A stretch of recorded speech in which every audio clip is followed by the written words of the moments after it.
Bienvenidos pues a este caso de bioética. Mi nombre es Juan Camilo Jaramillo Álvarez, soy residente de primer año de medicina interna. Y el día de hoy, entonces, la charla o el caso de bioética lo quise titular Hombre previamente sano en edad media sin soporte social. El derrotero que les propongo el día de hoy es la descripción de los hechos. Identificaremos el problema bioético en este caso. Hablaremos de los principios de la bioética que están afectados bajo el consenso de la UNESCO, respaldado pues por los derechos humanos, y hablaremos del marco médico teórico, discutiremos unos cursos o propondremos unos cursos de acción posibles y hablaremos de las conclusiones del caso. Entonces, en la descripción de los hechos, este paciente, pues data la fecha del 1 de septiembre del 2020, eh, tenemos un paciente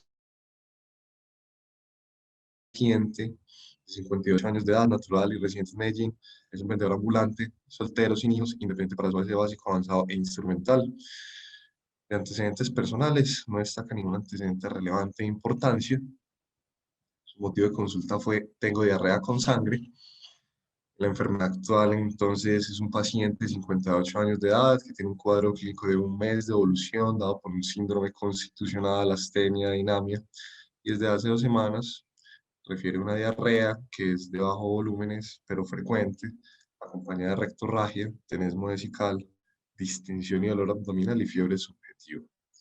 Relata haber tenido en el pasado un cuadro clínico similar, pero mucho más leve, de las mismas características, pero con un curso autolimitado, por lo cual nunca consultó. Muy bien. Entre la revisión por sistemas no destacaba pues como ningún síntoma relevante. Al examen físico, entonces teníamos un paciente en unas condiciones generales regulares, pálido, un paciente que estaba hipotenso, taquicárdico, taquipnéico, con una saturación del 93%, estaba alerta, orientado en tiempo y espacio, no tenía un déficit neurológico focal y su fuerza era completamente normal. Tórax normoexpansible, taquipneico, sin uso de músculos accesorios y en unos ruidos cardíacos agregados. El abdomen estaba distendido, no tenía irritación peritoneal, era muy dolorosa la palpación de manera generalizada, sin masas ni megalias, y los ruidos intestinales estaban disminuidos. Las extremidades eran simétricas, sin edemas, y el llenado capilar estaba disminuido, entonces estaba demorado. Tenía frialdad distal. Entonces, un paciente que tiene un paciente que está inestable, que aparentemente está en un shock hipovolémico o distributivo. Distributivo, no sabemos pues, si el componente lo tiene agregado bajo la sospecha de una colitis ulcerativa grave. Ese fue el diagnóstico del trabajo, dado el cuadro clínico, pero no sabíamos si tenía una infección bacteriana sobreagregada y que eso le estuviera condicionando una sepsis. ¿Qué fue lo que se hizo con el paciente? Entonces el paciente se reanimó, se le inició manejo, se le inició vasopresor y se le pidió una tomografía abdomen contrastada. Tenía una pancolitis sin perforación ni obstrucción intestinal, en lo que reportaba la tomografía. El paciente se le pidió un concepto de cirugía general donde ellos conceptaron que ahora no necesitaba manejo quirúrgico, y con el manejo médico que se instauró, líquidos antibióticos inicialmente, eh, hubo la posibilidad de quitarle el vasopresor y trasladarlo a la unidad de cuidados especiales. Eh, Hablando un poco más con el paciente, ya cuando estaba pues como en la UCE, se vio que el paciente no, aparentemente no tenía soporte social, un paciente completamente solo. Entonces, eh, el paciente durante su hospitalización tiene un deterioro clínico progresivo. El paciente, asimismo, como se le brindó los soportes avanzados desde el inicio, el paciente desea avanzar en estas medidas eh, que se habían propuesto. El paciente hace una falla ventilatoria hipoxémica, muy posiblemente en el contexto de un SRA, en el contexto de esa sospecha de enfermedad inflamatoria intestinal, sepsis. Se decide no escalar en las medidas avanzadas porque no hay soporte social y el paciente fallece. Hasta aquí alguien tiene como alguna pregunta del caso clínico. Entonces, en la identificación del problema, este paciente se trata entonces de un paciente en edad media con un cuadro clínico de una colitis fulminante que aparentemente no respondía al manejo médico, aunque unas cosas del manejo médico, y la etiología se presume que es por colitis ulcerosa slash sepsis, porque hasta ese momento no se tenía certeza si el paciente cursaba con sepsis, y se decide entonces, por ausencia de soporte social, no ofrecer medidas de soporte avanzado. Entonces, los principios bioéticos que yo planteé que se vieron afectados en este caso clínico son el respeto a la vulnerabilidad humana, integridad personal, la no discriminación y no estigmatización, y la igualdad, justicia y equidad. A recordar que dentro de esta definición y estos principios que nos propone la UNESCO, son principios que son complementarios, están interrelacionados. Y a la hora de valorar un problema bioético, estos deben ser considerados en su totalidad para llegar a la conclusión de que es lo más conveniente de hacer, mucho más teniendo en cuenta de que aquí no hay una respuesta única y absoluta para todos los problemas bioéticos, sino que cada paciente tendrá una particularidad eh, para, eh, para a la hora de tomar decisiones en un caso de bioética. Entonces, el respeto a la vulnerabilidad humana, integridad personal, el concepto de vulnerabilidad, para definirlo, uno podría aproximarse a esa definición pensando de que es una condición en donde un individuo, sea por motivos de tipo biológico, étnico, social, cultural, económico, entre otros, se encuentra más propenso a sufrir un desenlace adverso o más propenso a no acceder a esos derechos humanos. La génesis y la teología de estas amenazas que ponen a los pacientes en una condición de vulnerabilidad tiene digamos que son de muchos tipos, entre ellos las amenazas sociales. Por ejemplo, una persona que vive en una zona de conflicto armado es una persona que es vulnerable solo por el contexto social en el que se desenvuelve y vive. Las amenazas biológicas, el ejemplo más claro es la edad. Sabemos entonces pues, que los ancianos tienen esa oportunidad de ser vulnerados solo por un hecho de ser frágiles, algunos de ellos. El mero proceso de institucionalización ya hace que los pacientes sean vulnerables, ya que tienen una condición grave de salud, no están institucionalizados en otras instituciones, valga la redundancia, donde la oportunidad de acceder a sus derechos es mucho más limitada. Las amenazas ambientales o generadas por el hombre, nada más hablar de las hambrunas que han pasado a lo largo de la historia, hacen que las personas estén en una condición más vulnerable. Las amenazas culturales, en donde algunas culturas o las prácticas de las mismas ponen a las personas en una condición de vulnerabilidad. Muy bien. Eso nos condiciona entonces de que hay una ética asistencial y nosotros como garantes del derecho a la salud y personas que brindamos, somos gestores del gasto y brindamos la atención en salud, estamos obligados de cierta manera a tratar de que el proceso de atención de esos pacientes que sean vulnerables no se vea más entorpecido dentro del mismo proceso de atención y saber de que esas personas que han sido vulneradas, de esos grupos que a veces uno diría que son minorías, pero pueden ser mayorías, tengan la oportunidad de que su proceso de atención no se empeore más, o sea, de que eso, de que ya les cuesta tanto de ser vulnerables, no se entorpezca, no se empeore. Y también atender al principio de la integralidad, donde como médicos no podemos juzgar, por ejemplo, un paciente a quien le vamos a trabajar, vamos a decir, bueno, pero si tenemos que decidir entre dos personas, vea, es que este paciente es una persona que vive muy maluco, qué vida tan difícil, ¿para qué lo vamos a reanimar? ¿Para que se vaya a vivir nuevamente allá a esa vereda donde no hay nada para hacer? Mientras que el paciente, que es un profesional, que tiene familia, pues sí hay razones más para luchar por su vida. Esos son juicios que van en contra del principio de integralidad, ya que uno tiene que preguntarle a la persona cuál es la visión de su vida, qué significado le da a la misma, qué importancia le da a la misma, eh, a la hora, pues, como de asegurar ese principio de la integralidad.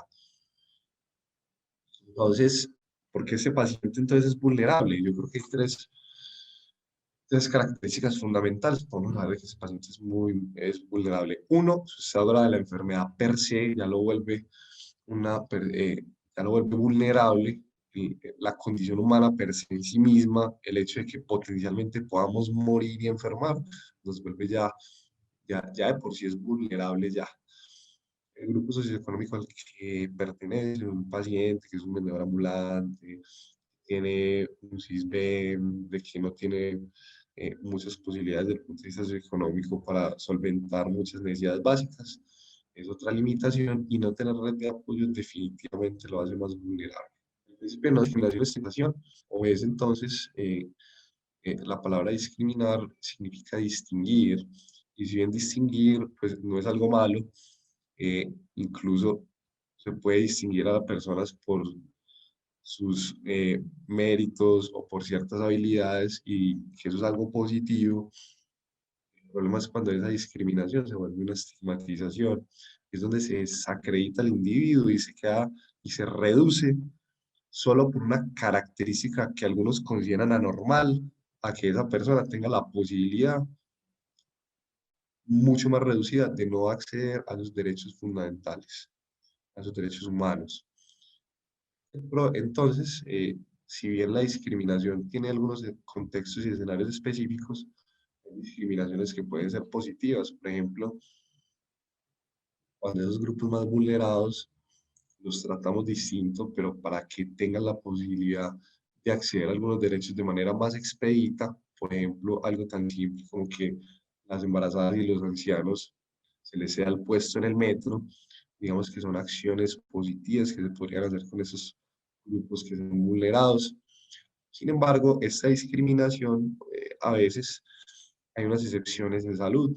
Por ejemplo, cuando se determina y se habla de manera pública y se debate quiénes son las personas que deben recibir primero la vacuna contra el COVID-19, digamos que eso en cierto sentido discrimina a algunos grupos, por así decirlo, de que los viejos y las personas con comorbilidades sean primero quienes acceden, pero digamos que como va en beneficio de la salud pública, digamos que es una excepción de la discriminación, siempre y cuando estas cosas sean objeto de debate público y deben ser como transparentes.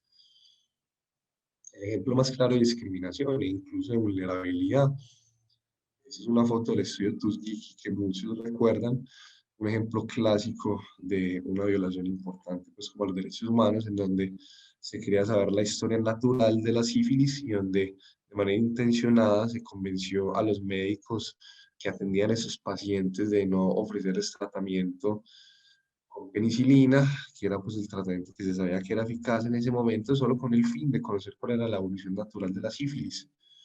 Y esta es una imagen de Clinton pidiendo disculpas a uno de los sobrevivientes del estudio de Tuskegee. Ese es el ejemplo claro, pues, como para hablar de lo que estaba mencionando previamente. La igualdad, la justicia y la equidad parecen ser muy intuitivos su definición. Eh, el trato justo se refiere pues, básicamente a darle a las personas lo que merecen o necesitan en sus medidas proporciones. Y la igualdad, pues tener en cuenta que hay igualdad entre todos los seres humanos y eso hace más, digamos, referencia a que siendo personas que somos gozadores de los derechos, debemos ser iguales a la hora de poder acceder a esos derechos y puntualmente en servicios de salud. No debe haber ninguna consideración especial. Por ejemplo, es que ese es el papá de Peranito o de tal persona con X o Y cargo y que por eso debe ser tratada de manera diferencial. Eso no debería ser así. Las exclusiones, inclusiones categóricas de esas categorías que previamente les mencionaba, por cuál alguien puede ser discriminado, tienden a ser mucho más injustas e inequitativas. La pregunta entonces es, ¿por qué ese paciente trato justo y es igual?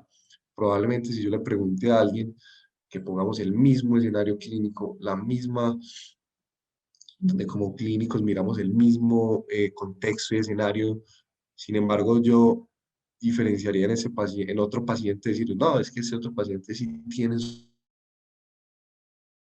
soporte, es una amiga que voy a responder por él, probablemente la decisión hubiera sido diferente. Entonces, por eso fue que se discriminó, por, por tener esa característica que ya lo catalogó como un paciente no RCP. Vamos a hablar un poco del marco teórico. Eso lo va a hacer muy sucintamente.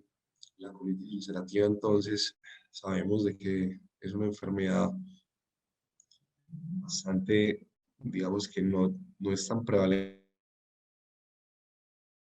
pero es importante tener en cuenta, sobre todo en ese grupo de pacientes hombres en esta edad.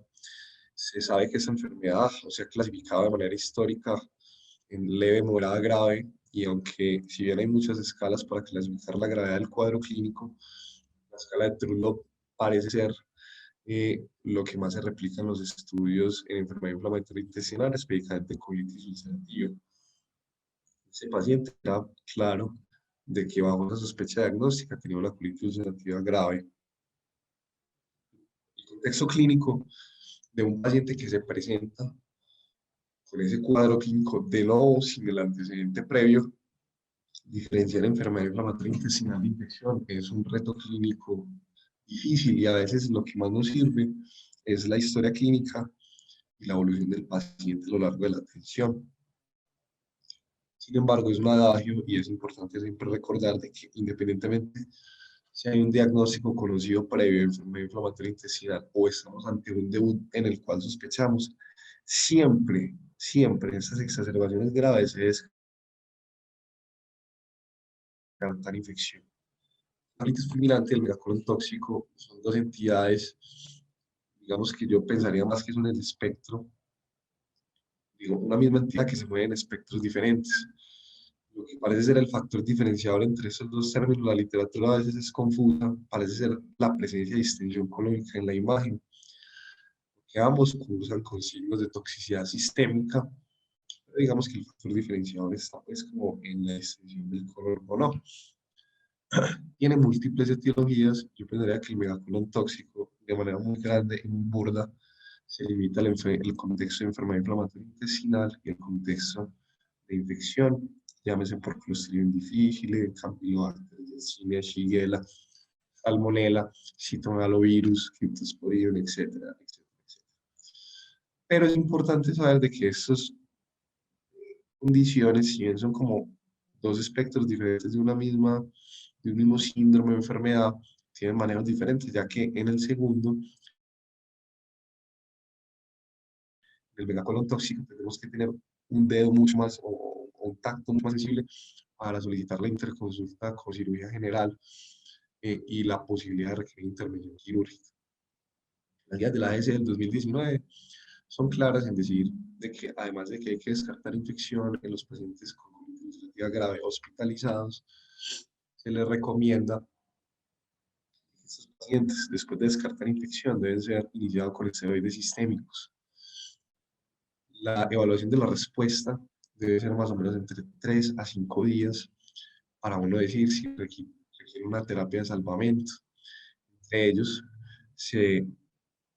digamos que lo que más evidencia tiene es los niveles del TNF-alfa, que parece ser que nuestro medio, en la manera tan expedita como lo requerimos, a veces podría ser difícil tener esa terapia de salvamento. Entonces, estos pacientes, muchas veces, cuando no responden a esteroides, los pacientes empeoran, casi que la opción quirúrgica termina siendo como el curso a seguir en estos pacientes. La guía también es clara en decir de que los pacientes con megacolon tóxico, perforación colónica, hemorragia refractaria o refractaria al manejo médico son indicaciones de cirugía en estos pacientes. Entonces, como en ese paciente prevé o se previó pues en ese momento la posibilidad de requerir un manejo quirúrgico, pues de pronto alguien pudo haber pensado, bueno, ¿cuáles serán como las morbilidades o la mortalidad de ese paciente en un escenario que tenga que ser ya una cirugía emergente en el contexto de una colitis fulminante refractaria o un megacolon tóxico, que parece que ya estaba virando hacia allá o viró hacia allá? Es un estudio japonés pequeño que lo que nos muestra es una experiencia de un par de años de cómo le iba a sus pacientes con colitis ulcerativa en el contexto ambulatorio y en el contexto de cirugía emergente. Realmente un estudio pequeño, fueron 30 pacientes nada más. y la mayoría de sus pacientes tenían un curso severo fulminante y tenían pancolitis, pues, muy mal, terminándose un poco, tratando de extrapolar un poco el escenario de estos pacientes. Indicación de megacolon tóxico fue como la segunda indicación para llevarlo a cirugía y miren que, pues, aunque es algo pequeño, la mortalidad de los pacientes fue ninguna. Una cirugía y en el contexto de una colitis grave o fulminante, parece ser que la mortalidad casi rondó casi que la mitad de los pacientes. Sin embargo, yo creo que es un umbral como suficiente para uno lucharle pues, al paciente, si habían dudas en cuanto al pronóstico. Miren que los pacientes que son menores de 60 años les fue mucho mejor, comparado con los pacientes mayores de 60 años. Incluso las causas de las cuales murieron esos pacientes ni siquiera fue, pues, fue casi que relacionada con complicaciones postoperatorias, como sepsis y neumonía, no como tal en el mismo acto quirúrgico, pues causas que se le pueden tratar de combatir, ¿cierto? Y alguien me pregunta por la morbilidad de ese escenario clínico, pues si bien vemos que entre las complicaciones médicas como la neumonía, la ITU, la enfermedad trombólica venosa, pues eran las más frecuentes, digamos que son complicaciones potencialmente tratables,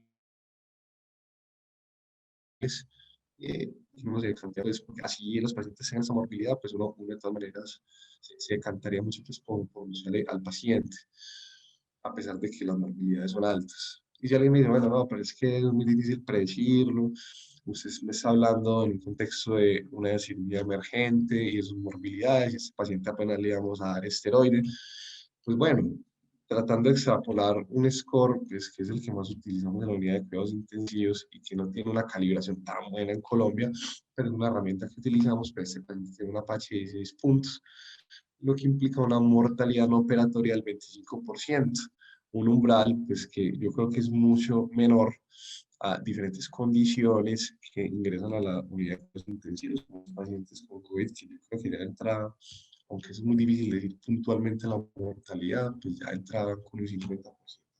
Entonces, yo creo que se vean razones suficientes como para pensar de que el paciente debe que lucharle. Y me gustaría escucharles ustedes qué proponen, qué cursos de acción tomarían con ese paciente. Juan Camilo, de pronto nos puedes yo sé que ya lo hiciste, pero precisar otra vez cuando hablaban de no soporte social, ¿a qué se referían? No tenía, profe, no tenía absolutamente nadie que lo acompañara en su proceso de enfermedad, nadie. O sea, el hombre no tenía quien mirara por él, un confidente, una persona que le ayudara en su proceso de la enfermedad, no había absolutamente nadie. Eso era lo de soporte social. Un señor que era solo, que no tenía hijos, no tenía nadie. Ya entiendo. ¿Podrías volver, Juan Camilo, a hablarnos sobre el estado neurológico del paciente y si él tenía alguna voluntad anticipada o qué planteó frente a la posibilidad de que se complicara y que Sí, quería acceder a otro el tratamiento? paciente siempre, a pesar de que sí, el paciente, incluso aunque se presentó con shock en el servicio de urgencias, siempre fue, su estado mental siempre fue pues, tiene un Glasgow 15/15, siempre estuvo muy consciente de todo su proceso de enfermedad. Y el paciente siempre se manifestó la voluntad anticipada de desear medidas avanzadas. De hecho, pues, en un momento inicial, el paciente se llevó a una unidad de cuidados intensivos precisamente por esas voluntades anticipadas que desde el inicio había manifestado. Entonces, y Y además el desde el día en que se contexto pues, de tomó, que no tenía el ningún día tipo en de que se tomó conocimiento. la decisión, el día en que se tomó la decisión de no cirugía y no avanzar, ¿y qué estado clínico estaba? Eh, él ya se estaba empezando a deteriorar, estaba empezando a instaurar una falla ventilatoria hipoxémica en ese momento, y a pesar, pues él estaba de todas maneras consciente en ese momento, pero sí se empezó a deteriorar y ya se empezó a decir, bueno, si este señor no tiene como un soporte social, eso fue como la razón para decir no avanzar por las morbilidades que implica llevar un paciente a la UCI y eventualmente requerir una intervención quirúrgica. Pero se estaba empezando a deteriorar cuando se tomó esa decisión. No, pues si vos me preguntas a mí, Juan Camilo, dado que le preguntas al público de pronto qué acción tomaría, yo, yo pensaría que yo le ofrecería todo el tratamiento que se pueda realizar, incluso medidas de alta dependencia, y más adelante pues se tomarán decisiones con relación a cómo mejorar ese soporte social y qué apoyo se le pueden ofrecer. Pero es un paciente que entiendo que no tenía comorbilidades, era funcional, consideraba el paciente solicitaba pues que se le hicieran todas las medidas avanzadas del caso, en el caso incluso de que se deteriorara, y la decisión solo fue tomada por un soporte social que creo que en este caso es importante, pero no suficiente como para haber evitado pues hacerle todo el tratamiento. Tenemos casos más difíciles como los pacientes a los que van a ser llevados a hemodiálisis y de edad avanzada, pacientes con osteomielitis con un foco de infección intratable porque la terapia física nunca se pudo realizar y esto ya se comprobó en sus pacientes, y ahí de pronto uno empieza a dudar un poco más, pero en este paciente yo de pronto no dudaría tanto, aunque no sé si alguien tenga alguna opinión diferente. Esa es la cosa, o sea, eh, parece ser como muy intuitivo que era muy funcional el paciente y si bien hay como la decisión, el soporte social es supremamente relevante para nosotros porque al fin y al cabo los resultados de la atención de salud que se brinden en un mediano plazo van a estar o se van a llevar o se van a cumplir esos objetivos después de la hospitalización en un paciente con soporte social. Obviamente eso lo anima mucho más a los clínicos a hacer intervenciones. Sin embargo, eh, no me parece infrecuente a veces escuchar eso de que si el paciente no tiene soporte social queda como estigmatizado, a decir no le vamos a hacer ninguna otra intervención, a pesar de que el paciente pues como sea funcional y a veces eso parece ser como muy relevante a los otros, pero uno también tiene que valorar otras cosas, pues me parece a mí. Bueno, sigamos acá, pues los cursos de acción posibles en este caso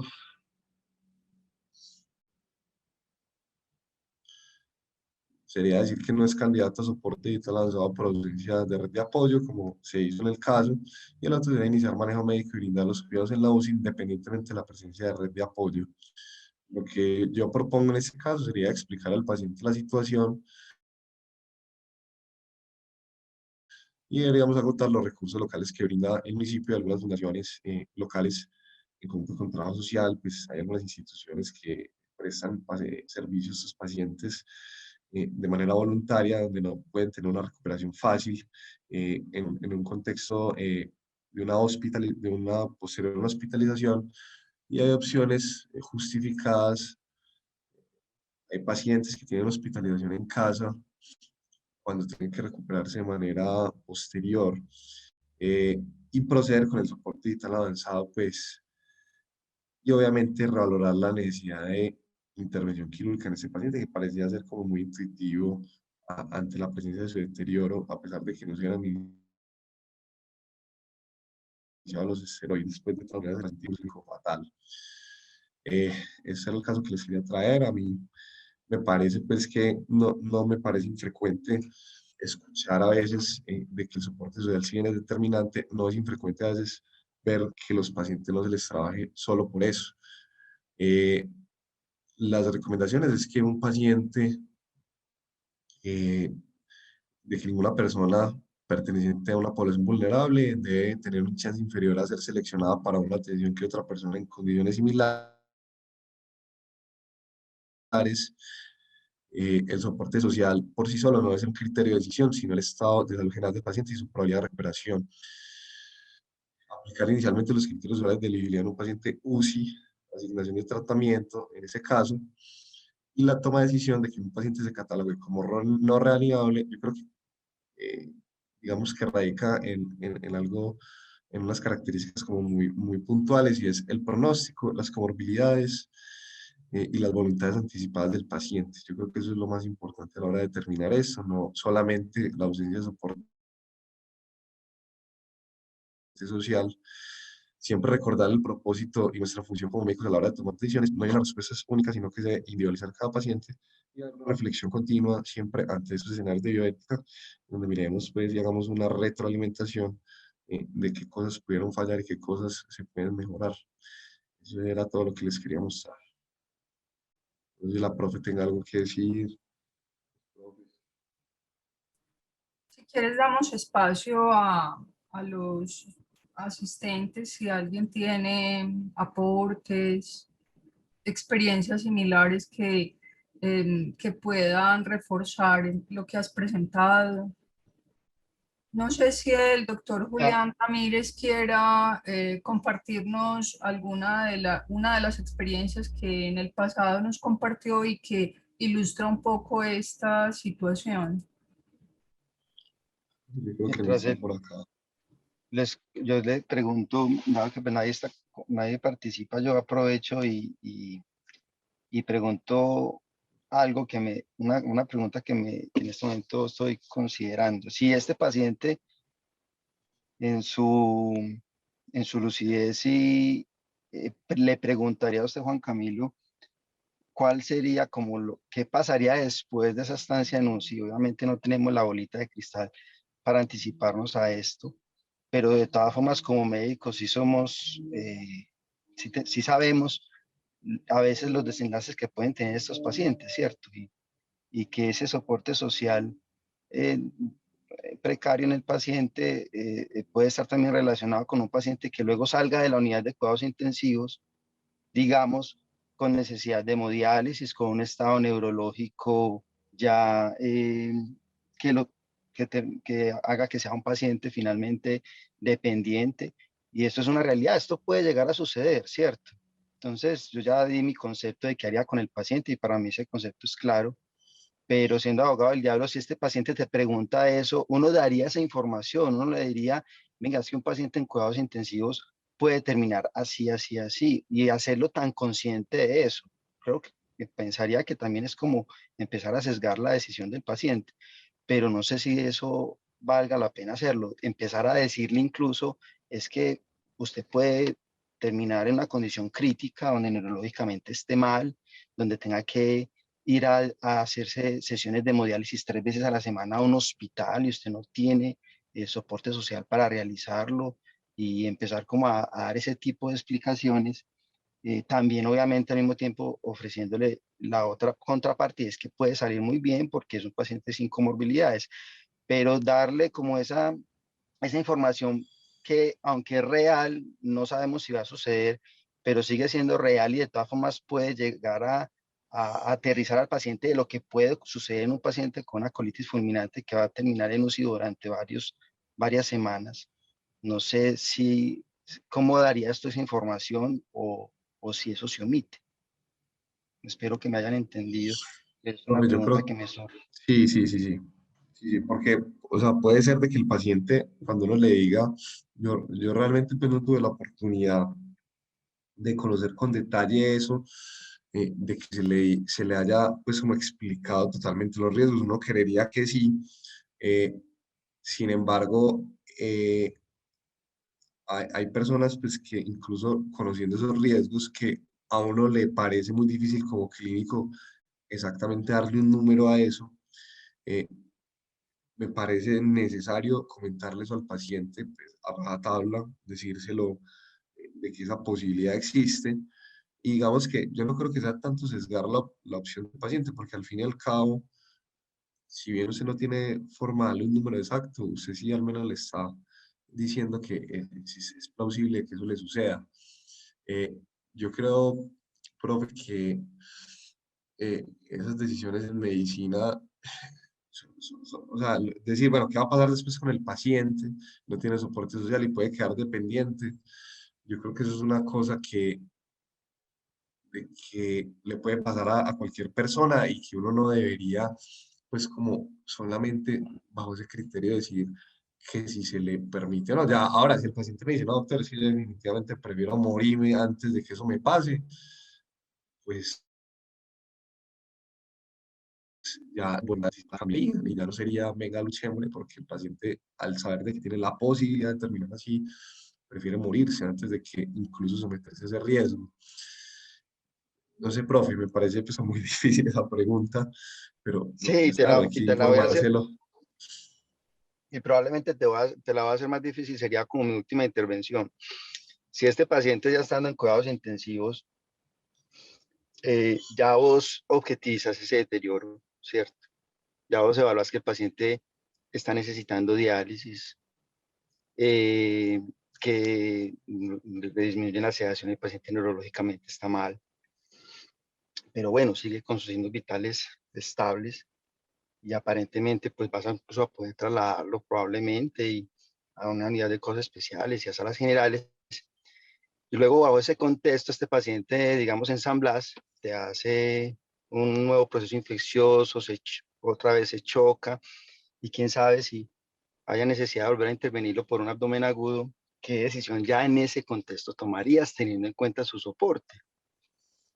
Y Lo que perdóname pasa, pues profe, es que... que te ponga Sí, tantas sí, sí, variables sí. difíciles, pero yo creo que esa es como la idea, ¿cierto? Saber que estas decisiones son muy difíciles y tener en cuenta lo que puede llegar a suceder con el paciente, ¿cierto? Aunque no, como digo, nadie sabe, nadie tiene la bolita de cristal, pero esto es un desenlace que puede ocurrir en él, ¿cierto? Profe, yo creería que en ese contexto, pues yo creo que ya empieza a predominar desde lo médico, de que un paciente que ya vino con ese deterioro y nuevamente se infecta, yo creo que ya empiezan a pesar unas variables ya desde el punto de vista médico. Es decir, bueno, ahora eh, hablemos pues como del pronóstico del paciente. Obviamente es mucho más diferente al que, con el pronóstico inicial con el que ingresó a la UCI. Eh, la cosa, profe, es que depende, yo creo que es como el estado clínico. Es decir, uno trata de utilizar escalas y scores, eso pues es una mentira, es de que yo con eso voy a tener la certeza de que este paciente se me va a virar, pero yo creo, profe, que uno debería tomar una decisión en conjunto con personas que a veces saben un poco más de cómo va a quedar esa funcionalidad del paciente, eso incluso pues desde el punto de vista de fisioterapia, de medicina física y rehabilitación, pues cuáles son las posibilidades de que ese paciente mejore. Ahora, si usted me dice que no tiene, o sea, que tiene un deterioro neurológico grave, pues yo creo, profe, que mi decisión sí sería ir hacia no hacerle nada, pues porque ya finalmente el paciente, pues a mi forma de ver, si tiene un deterioro neurológico tan importante, eh, realmente yo no le trabajaría. Pues Pero si algo me dice que no, hablemos de un deterioro neurológico, no en el sentido de que el paciente va a quedar con una muerte cerebral y cosas así, sino un deterioro neurológico en el que usted presume que es un paciente que cuando le vayas a dar de alta va a ser dependiente. Y además de eso, necesitando hemodiálisis. Entonces, como estamos analizando esto es con el contexto del soporte social, te pongo esas dos variables. Entonces, es como yo también me rasco mucho la cabeza en qué haría. O sea, estas preguntas yo las hago, pero sin conocer una clara respuesta. Eh, y ya, eso era lo único que quería decir. profe, es difícil. Pues yo creo que muchos se inclinarían a pensar, ah, no le trabajemos a este señor eh, por esa cuestión del soporte social, pero eh, no sé, me parece que son dos momentos diferentes. Uno es cuando vos tenés el paciente ahí y bueno, vamos a ese primer momento del pronóstico, tiene esta patología, le vamos a trabajar, pero si ya después de uno ver el resultado, eh, médicamente uno dice definitivamente las posibilidades de este señor, probablemente en el contexto de una diálisis que nadie se va a asegurar, igual va a morir prontamente si no hay nadie que responda por eso. Entonces, yo creería que ya después, en ese momento ulterior, cuando uno ya vea los desenlaces, yo creo que uno debería revalorar el hecho de avanzar las medidas o no, ya después de uno ver esos desenlaces. ¿Sí me hago entender? Eso podría ser una posibilidad, no sé, creo yo. O sea, ya después de que uno mire, bueno, ¿qué fue lo que pasó después? ¿Cuál es el nuevo escenario que tengo otra vez a la hora de revalorar en ese paciente? Una cosa es usted llegar y entrar y no tener dependencia, pues no tener que necesitar hemodiálisis y que su estado neurológico es completamente normal. Y otra ya es pues, lo que pase. Y yo creo que también sería bueno hablar con el paciente. Bueno, bien, si usted le llega a pasar eso, ¿usted qué quiere que haga con usted? Volver a preguntar volver a preguntar o anticipar eso ante ese desenlace eh, y ponerlo y registrarlo en la historia clínica. Me parece que Esa última sería una parte que opción. dices, esa última parte que dices es interesante y no lo hacemos, muchas veces no lo hacemos. Esto, gracias, man. Bueno, Juan Camilo, ante las preguntas del diablo que te formularon, creo que saliste bastante bien después de la reflexión que propició este caso.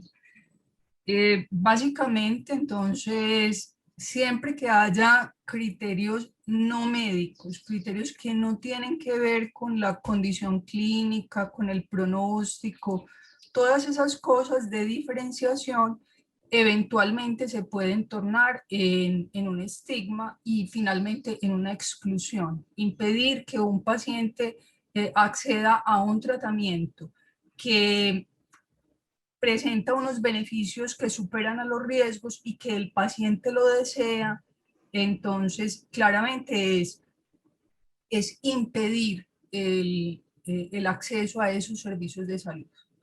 Y la invitación entonces con el seminario que nos acaba de presentar Juan Camilo es esa, que se apliquen siempre criterios clínicos y que esos otros elementos sociales, culturales, de diferenciación no se conviertan en un estigma, que pudiera ser, pues como el caso de este paciente que él acaba de exponernos, donde efectivamente el paciente estaba en condiciones de decidir sobre si aceptaba o no unos tratamientos, existían unas indicaciones médicas que claramente mostraban que por lo menos en una etapa inicial él podía tener un beneficio y que su pronóstico dado que no había unas comorbilidades, pues se esperaba que fuera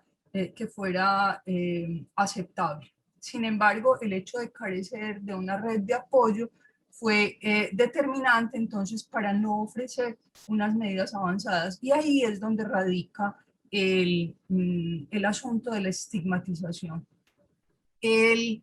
Muy importante las conclusiones que nos coloca, que haya una reflexión continua. Siempre el paciente, claro, tiene una valoración médica permanente y con base en eso se van ajustando los tratamientos. Por eso las preguntas que hacía el doctor David son muy relevantes. Bueno, si se va deteriorando, si la condición neurológica ya sugiere que el pronóstico no es tan bueno, entonces hay que redireccionar el tratamiento. Pero eso tiene que ser aplicable tanto al paciente que tiene red de apoyo como al que no tiene. Entonces, si a un paciente en condiciones similares le ofrecemos cosas distintas, porque ese sí tiene quien le gestione las tutelas, porque ese sí tiene quien lo acompaña a las citas, porque ese sí tiene quien dé la cara por él, entonces debemos preguntarnos si no estaremos cayendo en el escenario de la estigmatización y de la exclusión. Y ahí entonces ya no tenemos un problema médico solamente, sino que hay un problema bioético. Y entonces, si las decisiones son demasiado, hay algún conflicto en el profesional involucrado en la atención, conviene tratar el caso con otros. Y siempre que sea posible, por el estado de conciencia del paciente, entonces hay que recordar que él hace parte fundamental en esa toma de decisiones, porque finalmente es su vida. Y en el caso de este paciente, pues siempre estuvo como esa posibilidad de interlocución. Plantear con mayor vehemencia, con mayor claridad, de pronto más a rajatabla las posibles consecuencias de unas medidas de soporte avanzado, hacerlo más incisivamente con un paciente que no tiene soporte social, como para que vea pues en lo que se va a meter y vea que es que usted no tiene condiciones, pudiera generar un sesgo si no hacemos una comunicación así de incisiva con pacientes que sí tengan soporte social. Y no se trata de que los equipos de salud tengan que ser completamente asépticos a las emociones. Eso no es posible, pero sí conviene promover una reflexión bioética continua para acaso ser capaces de identificar si estamos incurriendo en algún tipo de estigmatización, de sesgo, alguna situación que pueda estar vulnerando los derechos de los pacientes. Felicitaciones, Juan Camilo, un caso que continuamente tiene en los servicios de urgencias, donde las decisiones también tienen que ser muy rápidas y entonces nutrirnos con estas discusiones de alguna manera aporta al ejercicio clínico. Muchas gracias. Gracias por los comentarios del profe David y los asistentes a la reunión.